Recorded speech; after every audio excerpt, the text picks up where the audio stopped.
Avec 566 km de littoral, la Côte d'Ivoire possède l'un des plus importants fronts maritimes d'Afrique de l'Ouest. Un espace précieux, riche de mangroves, de récifs et d'écosystèmes qui nourrissent des milliers de familles et jouent un rôle essentiel dans la régulation du climat.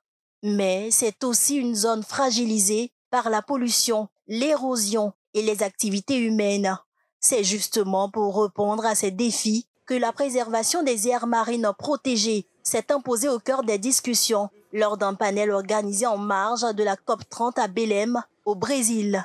Les aires protégées contribuent fortement à l'adaptation et surtout à la résilience face au changement climatique. Captent beaucoup plus de carbone que le milieu terrestre. Nous sommes en train d'élaborer un plan d'aménagement et de gestion pour définir les principales activités que nous allons mener sur cet espace-là. Une invite a été faite à tous les partenaires techniques et financiers pour qu'ils puissent nous apporter l'appui technique nécessaire pour une meilleure gestion de cet espace-là.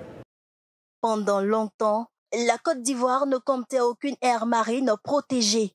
Cette absence a été comblée en 2022 avec la création du site de Grand Bérébi, un vaste espace de plus de 272 000 hectares dédié à la sauvegarde des écosystèmes marins et de la biodiversité.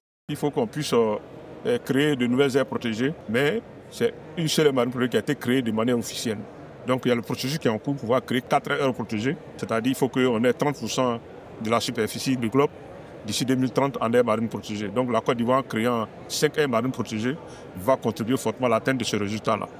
Aujourd'hui, le pays passe à la vitesse supérieure. 4 nouvelles aires marines protégées sont en préparation, appuyées par des outils scientifiques comme la cartographie SIG, le suivi satellitaire ou encore la planification stratégique Marsan.